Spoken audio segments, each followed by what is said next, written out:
Hello guys, Mark here. I'm with Erwin Edlinger. He is a gent who was quite involved with the scene, 20 odd years ago. A heavyweight fighter. Yes. And he fought for a state title. He fought for an Australian title. And you train with Simpson Stables, Mark Simpson Stables. Probably the young guys don't know much about Mark Simpson, but tell us a bit about Mark Simpson, because he's a famous guy. Mark Simpson is a legend of the WA martial arts scene.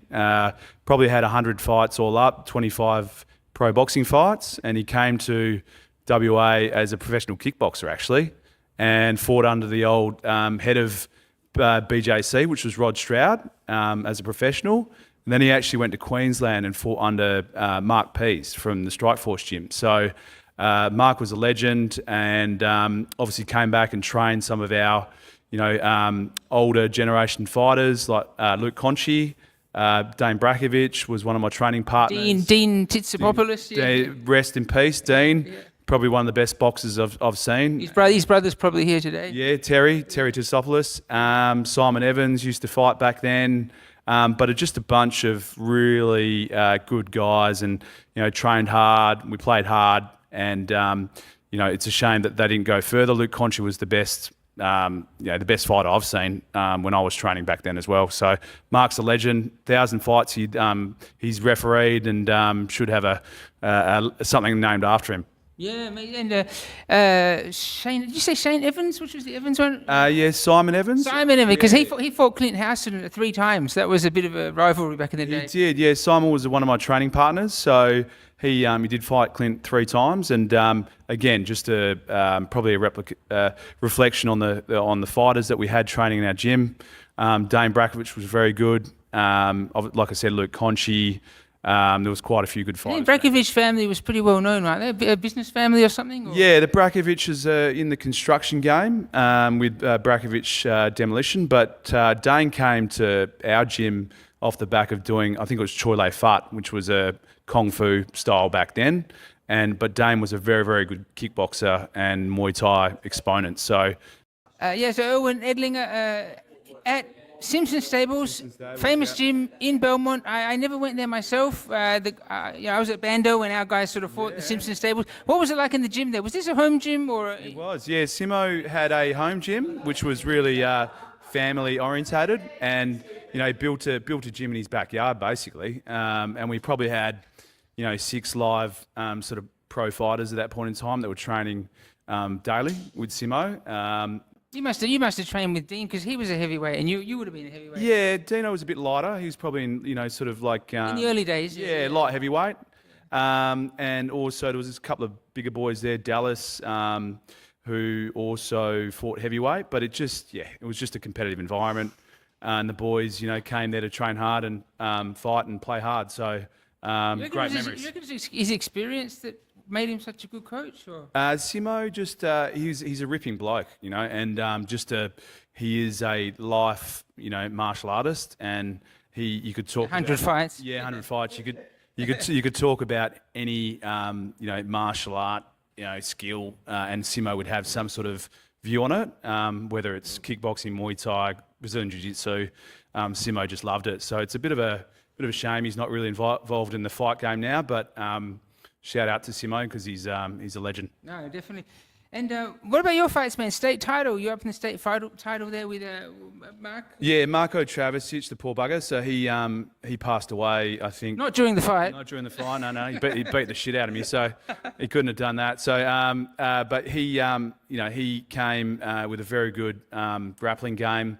And from Bando? Or? Yeah, he was from Kevin Jr. Bando. So. They were pretty good back in the day. They were very good, yep. And he came back, and I find out later he's done a 4-week training camp in Thailand. So I was thinking, mate, I need to do that myself. So it actually inspired me to start training in Thailand and learning the great art of Muay Thai, and how to grapple properly and just grab on and knee the shit out of him. So that was an inspiration from that fight. State title, and then you kept going to 10 random fights here and there, and then all of a sudden you're in Melbourne. Yeah. With an Australian title fight. Title fight, which was against George Soufilis, I think it was. Yeah, IKBF Australian title, and that was one of the fighters from the Sting Gym. And So a contact from Mark Simpson. yeah, Simo convinced me to fight, and I flew over. Did it take much convincing, or? Not really, nah. So it was Simo had the belief, and he said, "Mate, let's jump on a plane and fight this guy in Melbourne." And so it was a great experience, and we're up against it because it's us against about 50 other supporters. Can you remember what the perks were like? Was it hotels? Was it perks- food the allowance? perks Were there any perks at That was all? the or- best. That was the best perk. So this Sting Gym, the Sting Gym promoter was like, "Okay, boys, we're going to." Did you have to pay? No, we're going to the strip joint after, and I reckon we stayed out to about 5 a.m. Went to the casino, and it was all paid by the promoter. Oh, that's some perks right there. Yeah. So that was and I enjoyed it before kids and everything. So I don't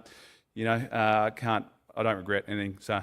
Yeah, so Erwin Edlinger here, he's come back to sponsor the sport, which is really appreciated, and Effective Property Solutions. What's going on, man? You're sort of a property management, but you're also building. Yeah, so we do a lot of commercial real estate, so buy, selling, leasing, managing. We've also got a property development arm of the business. Does that mean people who want to start a gym in a commercial property can talk to you? Potentially, yeah. So gyms, anything from retail, supermarkets to offices to childcare.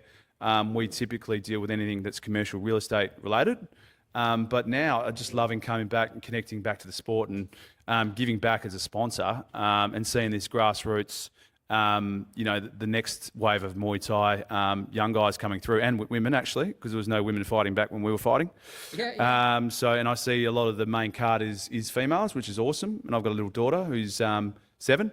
So it's great to see that Muay Thai is still alive and pumping hard and training hard and, just proud to see the next generation. I want to give back, so yeah. Legend, man. What's the connection between Rob Stroud and Bob Jones from Bob BJC? Yeah, so Mark Simpson actually came to WA from the UK. Like I mentioned, probably had 100 fights in the UK. And then he landed in WA with his young kids and he fought under Rod Stroud back in the late 80s. They actually gave him a Bushido cross just because he was a great fighter.